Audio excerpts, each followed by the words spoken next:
à partir de 2018. Donc, il y a le GNSS qui remet en question les GPS. Donc à nous, les techniciens, les préparateurs physiques, à prendre ces recommandations des instructions de notre ami Nabil Bekraoui en considération, surtout pour être très précis dans notre travail pratique au quotidien avec les joueurs et les athlètes. Donc, sans plus tarder, tu restes avec nous, Nabil, parce qu'après la conférence de Bachir, on aura un débat, il y aura des invités, des experts, et on va parler de l'axe, et peut-être tu vas répondre aux questions des internautes. OK? Marhaba, marhaba, avec plaisir. Merci. Avec plaisir. Donc, merci. Hamza, la fiche de notre ami, voilà. Bachir, tu es avec nous? Bachir?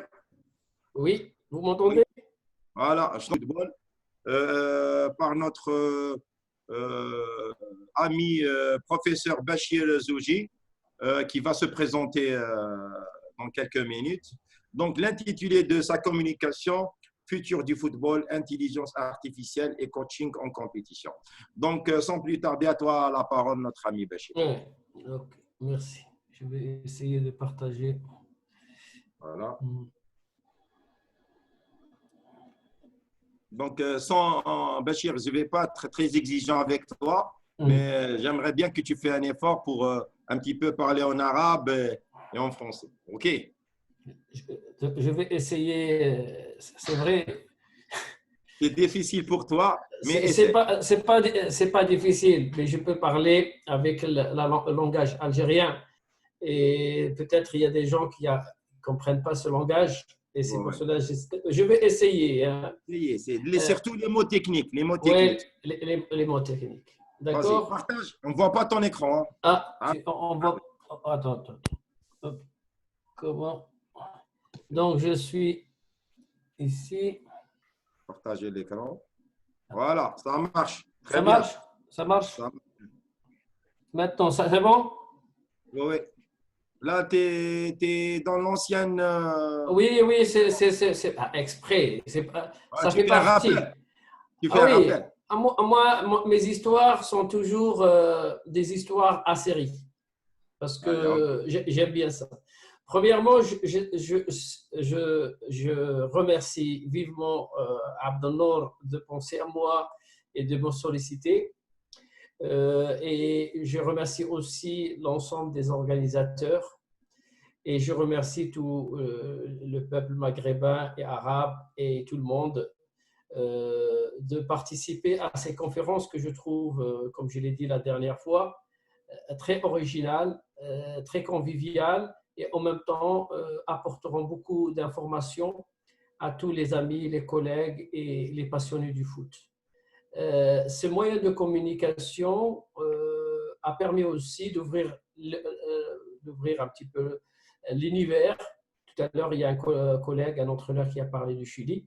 Et ça fait une dizaine d'années ou même trois années en arrière, on n'avait pas cette possibilité chez la personne, ne se déplace pas pour un congrès.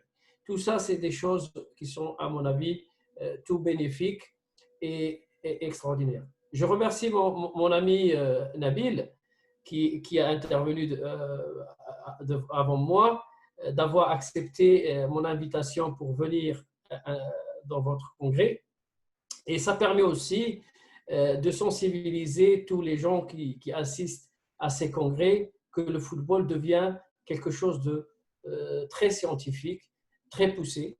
Vous avez vu mon ami Nabil parler du GPS et qu'est-ce que les entraîneurs actuellement dans le domaine du foot vont confronter ce type de problème et quel type de choses nouvelles en technologie et est-ce qu'ils sont prêts? La question que je me pose, est-ce qu'ils sont prêts? Et c'est pour cela que je vais enchaîner. La dernière fois, je vous ai parlé la pensée tactique au cœur du cerveau des entraîneurs. Et à la fin, à Abdelnour, j'ai posé une petite question. J'ai dit, est-ce que vous connaissez, c'est quoi le futur du football? Tu m'as dit, c'est des entraîneurs jeunes. Et moi, j'ai dit, c'est l'intelligence artificielle. Donc, partant de là, j'ai dit, votre deuxième thème, il tombe vraiment très, très bien. Et cette conférence, je l'ai déjà présentée en 2019 à Marrakech, à Al-Jadida pour un congrès. Et c'est vrai, dans un congrès, il y a à peu près peut-être une centaine de personnes, mais je trouve que c'est très, très bien maintenant qu'on peut aussi profiter de ces nouvelles technologies et la faire partager pour dire qu'il y a des choses qui arrivent dans le foot. Et c'est pour cette raison que j'ai expliqué c'est-à-dire je donne un titre à mon intervention qui s'intitule Le futur du football, l'intelligence artificielle et coaching en compétition. C'est exprès aujourd'hui, j'ai fait l'effort de faire aussi les textes en anglais pour les gens qui ne comprennent pas, surtout dans les pays arabes. S'ils ne comprennent pas le français, j'ai mis quelque chose en anglais. Donc, voilà le thème que je souhaite mettre en place. La question, elle est très simple. Je ne vais pas rentrer sur des détails scientifiques. Je vais rentrer sur quelque chose de très simple. Est-ce qu'il viendra un jour qu'une machine qui est là, qu'on va essayer de développer, qu'on appelle l'intelligence artificielle, peut concurrencer, voire battre des entraîneurs de foot?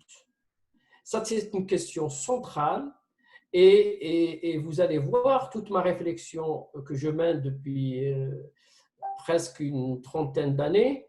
Et j'ai organisé beaucoup de congrès sur les nouvelles technologies. Le premier congrès que j'ai organisé, c'était à Marseille en 2002. Et après, en 2008, comme il a parlé mon ami Nabil, et après en 2016. Et cette question de technologie trotte mon cerveau depuis un certain temps. Comment la science et la technologie va essayer de rentrer et être un acteur principal pour le football de demain. Donc, globalement, c'est ça la question centrale et que les entraîneurs qui sont en face de nous, ils sont en train de dire, est-ce qu'on sera confronté, est-ce que c'est la machine qui va prendre notre place? Comment on va cohabiter à ça avec cette machine? Je vais vous donner la réponse à la fin. Et je vous donnerai même qu'est-ce qu'il faut faire dès maintenant, si vous voulez, les entraîneurs de demain, si vous voulez être à jour d'ici les 5 prochaines années. Donc, l'histoire. Parce que commencer par l'histoire, c'est toujours agréable. Et je commence par la première personne qui ne travaille pas du tout sur le foot, qui s'appelle Alan Turing. Dès la fin des années 40, début 50, pose cette question célèbre. Est-ce que la machine peut-elle penser? Est-ce que la machine peut réfléchir et prendre des décisions seule, par exemple? Donc, il faut savoir, sur un exemple très concret qui a été réalisé sur les jeux d'échecs. Exactement le 11 mai 1997, la victoire de la machine sur le meilleur joueur au monde au jeu d'échecs. Et ça, c'était un événement majeur dans la dominance de la machine sur l'intelligence de l'homme. Partant de ce résultat, est-ce que d'autres domaines, exemple le foot, on va avoir le même problème ou le même phénomène, c'est-à-dire est-ce que la machine sera capable de vaincre un entraîneur humain pendant un match de foot? Donc, toujours, je reviens sur pourquoi je traite la machine. Parce que la machine, on considère que la machine est le cerveau humain, parce que quand on fait l'intelligence artificielle, on se base sur… il y a des gens qui disent qu'on modélise le cerveau humain par rapport à ce qu'on a modélisé sur en sciences de l'information ou l'informatique. Et d'autres, ils disent non, c'est l'inverse. Les gens s'inspirent des fonctionnements du cerveau humain pour construire une machine. Peu importe, ce n'est pas ça le débat. L'idée, c'est de voir un petit peu comment il fonctionne le cerveau humain.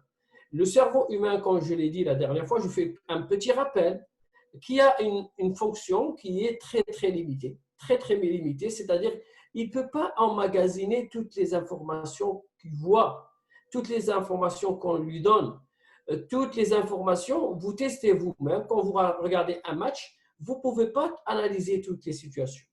Tout à l'heure, Nabil, il a exposé l'idée de le GPS. Par contre, les GPS avec des capteurs, la machine, elle peut récupérer ces informations et elle peut la mouliner pour sortir des résultats. Que l'homme, non, mais il n'arrive pas à le faire parce que même si on lui donne ça en temps réel, il ne sera pas capable parce que son cerveau, il est limité. Ça, c'est un problème majeur.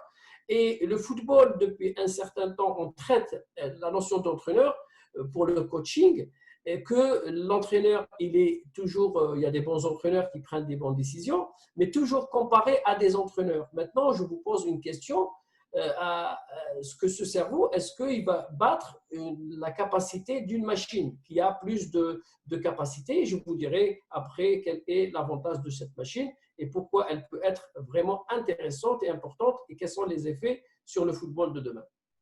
Donc, si je prends, et ça, je ne reviens pas aussi en arrière, mes travaux de recherche, je travaille beaucoup sur l'analyse des matchs par les entraîneurs avec des méthodes très, très sophistiquées, en utilisant le tracking, en utilisant pas mal de choses, quand on leur présente des matchs de foot.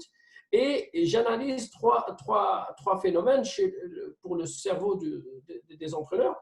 Comment ils réagissent, les cerveaux de l'entraîneur, quand ils regardent un match de foot. Les modifications et l'adaptation de son système par rapport aux contraintes liées au jeu et les limites fonctionnelles, c'est-à-dire à partir de quand l'entraîneur, même s'il est un grand entraîneur, il n'est pas capable de tout traiter.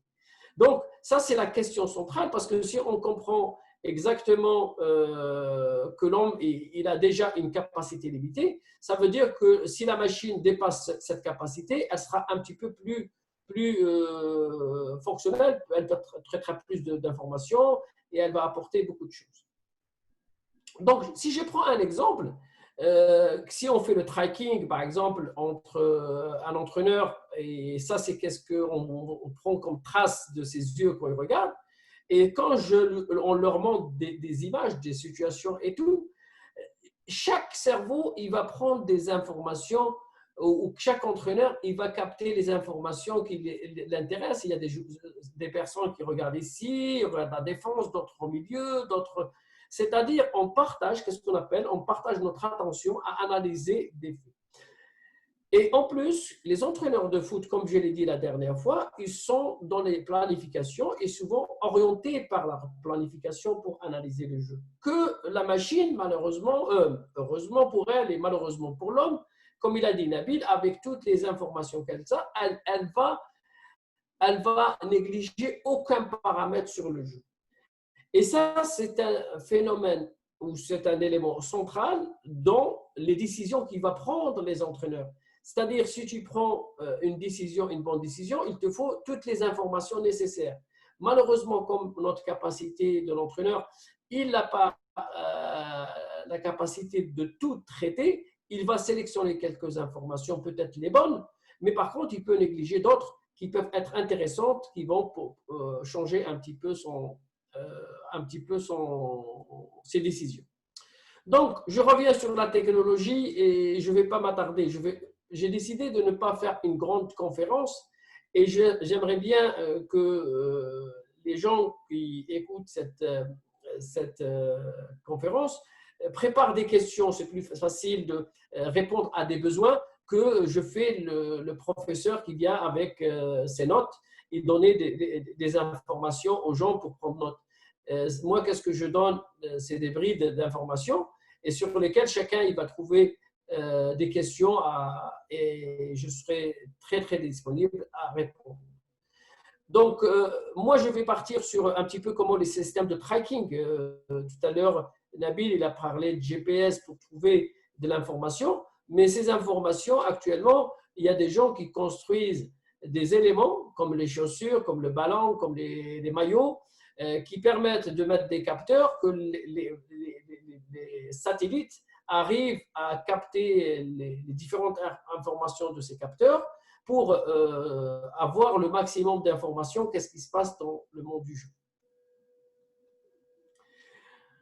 Regardez actuellement, par exemple, si je prends un exemple très très simple, on peut actuellement, avec des systèmes de tracking multi-caméra ou par GPS, capter des informations sur l'ensemble des joueurs et on peut prendre toutes les informations qu'on souhaite voir, la direction, la vitesse, les enchaînements entre les joueurs, le déplacement des blocs de joueurs, les connexions, qu'est-ce qu'on appelle les réseaux de jeu, tout ça actuellement sont très très disponibles et ces techniques de tracking ou de GPS sont capables à transmettre ces informations rapides à des machines. Qu'est-ce qu'il a dit Nabil tout à l'heure sur l'ensemble des millions de données que l'être humain, il sera incapable de traiter tout ça.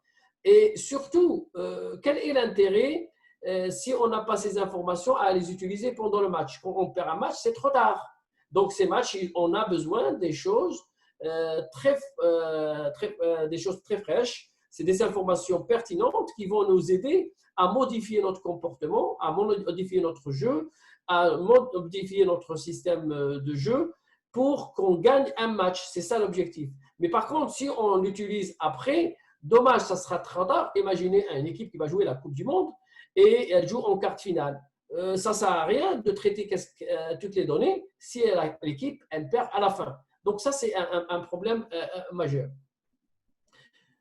Donc, en 2014, l'Allemagne a utilisé un système et j'ai eu la chance d'inviter pendant mon congrès à Valenciennes en 2016, la société qui a développé ce logiciel qui permet d'avoir beaucoup d'informations. Et l'équipe d'Allemagne, à cette période, en discutant avec la personne, il m'a dit qu'il y avait 20 personnes qui travaillaient ensemble autour de ce programme d'analyse de données. Que par exemple, tous les matchs, ils étaient scrutés de A à Z. Et l'équipe d'Allemagne, elle a utilisé ces outils pour analyser les matchs des adversaires, pour donner plus de billes à l'entraîneur, pour qu'il arrive à mettre des stratégies ou des décisions nécessaires pour battre notre équipe. Maintenant, moi, la question que je pose, et c'est la question centrale, c'est-à-dire, on peut utiliser ça avant le match, et comme le fait l'entraîneur, on regarde dans la vidéo, avoir les stats et tout, mais le problème, le jour du match, qu'est-ce qui se passe? Est-ce que cet entraîneur il sera capable de prendre des décisions efficaces si, par malheur, l'équipe elle est en difficulté et si, par exemple, il sera mené à prendre des décisions cruciales pour la suite du match, pour gagner ou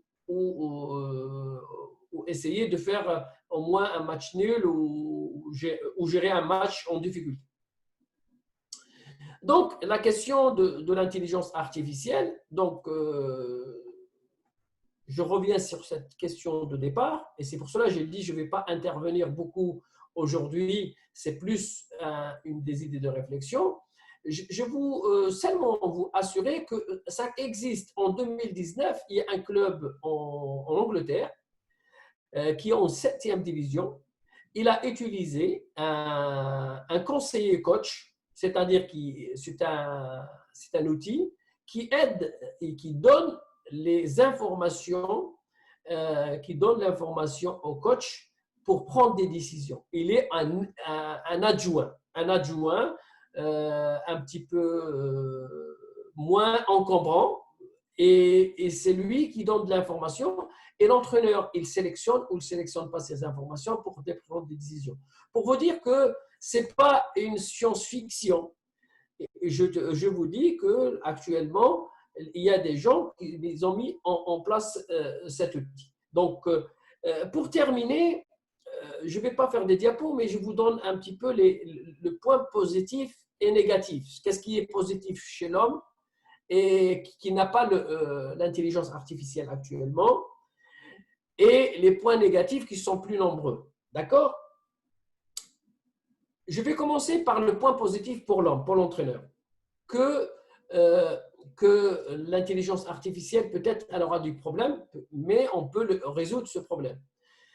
L'intelligence artificielle, elle n'a pas qu'est-ce qu'on appelle l'intuition. C'est-à-dire, il y a un entraîneur, des fois, il ne fait pas sortir un joueur, même s'il n'a pas des bonnes statistiques de course, même s'il n'a pas beaucoup de choses, mais il prend en considération des autres facteurs, comme un joueur qui peut influencer. L'exemple plus concret, même s'il a pris sa retraite, Zlatan, quand il était à Paris ou il était en Suède, c'est un joueur, même s'il ne fait pas des grands matchs, mais sa présence sur le terrain, si on prend ses statistiques pendant le match, ils sont nuls.